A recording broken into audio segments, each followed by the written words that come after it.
So this is Dennis with Home Rehab Pros. Glad to have you along. I have a job I have to inspect. In fact, I've looked at this job before and it's in really nice shape. But they've noticed a sag in the second floor. Well, this is very common when we're dealing with old houses. This house has to be 60, 70 years old. And so we're going to take a look at it. And we're going to see how much it's sagged. Then we're going to go downstairs because I'm on the second floor now. We're going to go downstairs and we're going to see what's going on with maybe the bearing issues of the house and see if there's an easy fix. Quite frankly, between you and me, it could be that we'll just leave it this way. The job looks good, the carpet is nice, everything's ready, they're ready to sell it, and they may just choose to keep it this way because it might be an extensive repair to level the floor.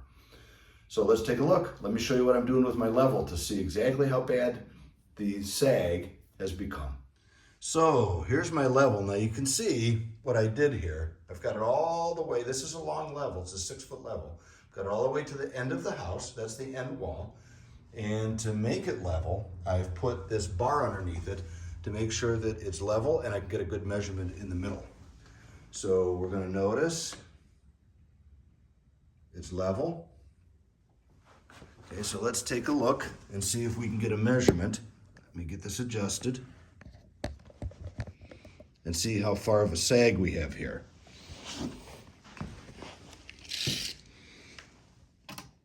Whew.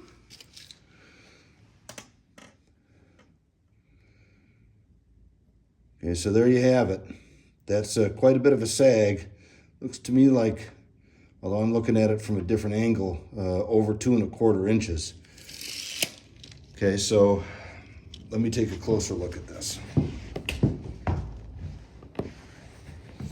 Myself positioned so I can see it a little better. And let's go right to the end. Yep, 2¼ inches. 2¼ inches from the back wall is what that sag is. Let's take a look at if it sags from the front wall. Okay, so here's the front wall. And we can see this front street, the street, and I did the same thing here. Got my level, and we want to make sure it's level. So that's pretty good. And I do that by adjusting where I have my bar. And so that works very, very well for me. All right, so let's get this there. It's a little more difficult because I don't have anything to brace this on. So let me get my tape measure. And we're gonna see. And as you can see, it's sagging in the middle. But the house is just moving that direction. Let's see what we've got here. Now see, 6 feet out, this isn't quite as bad. It's about 1.5 inches. So that's where we're at, okay? So I'm sure it is sagging from the side as well. So what we're gonna do now is we're gonna go downstairs and take a look at the ceiling. Obviously, the second floor is sagged. In fact, let me show you something else here. This is very interesting. They have a bathroom here, and I wanna show you what that sag has created in their ceramic floor. So as we look at this bathroom, you can see, okay, in fact, it follows the sag, but you can see what it's done to the ceramic tile. It's cracked it. All right, now when you walk on this tile, there isn't any compromise to its base, so it's still adhered to the floor, but it's just cracked, okay, because of that sag.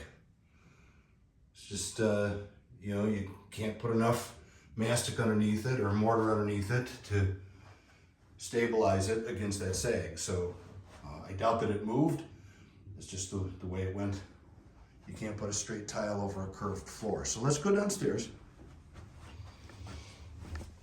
Now we're going to take a look at the structure down there.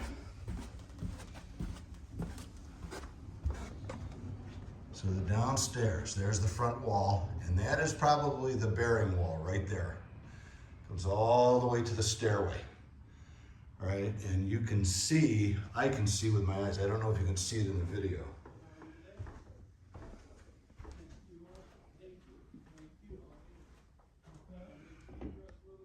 You can see right in this area here where it sags.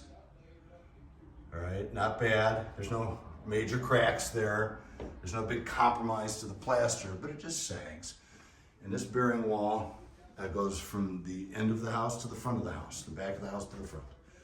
In this side, I can't see in the kitchen because of the suspended ceiling. But this side, you've got a little bit of an issue here. You can see it there, but again, it's not a major issue.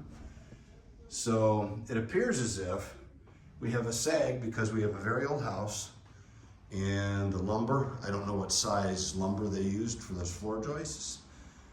Will the house go anywhere? Probably not. It's probably been this way for a long time, and so it's probably going to stay this way. So with all of that, I think I'm going to recommend that they just sell the house. I think for us to even begin to repair this, we would have to tear the floor off. We'd have to tear some plaster off downstairs. It would be a major repair, and I don't know that it's worth it. If we try, the floor is very solid. It's not moving anywhere. It doesn't creak when we walk on it. So I'm going to recommend that they just sell this house as is, and that they just understand it's an old house. The second floor sagged down a little bit, and I think we're good.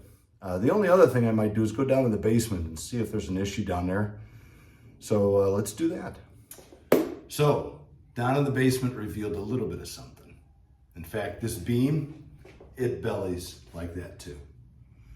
It doesn't appear as if it bellies for those 2.5 or for the 2.5 inches or 2.25 inches, but it definitely does belly.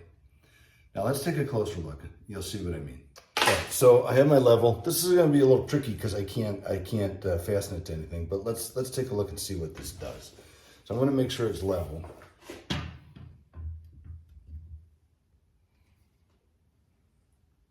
Okay, so that's about level. Now take a look, and you should see there's a big gap there. I'm going to give you a different look just in case you didn't see it that way.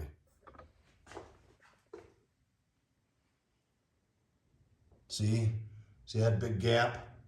So what we have, this is the reason why that whole bearing situation has come down all the way down into the basement. So they've basically handled some of this. Now, if you see, they've got these steel posts, so it's not going to go anywhere else. It's absolutely not going to go anywhere else, okay? So there you have all these steel posts holding up the beam. The beam has probably went down. This is probably the only post they had from 40 years ago, that wood one. And so the floor just came down.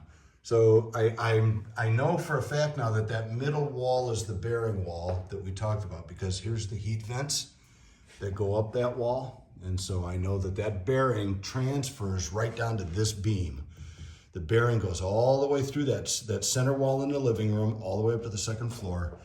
And then that hallway wall also goes all the way up to the ceiling joists. So there you have it.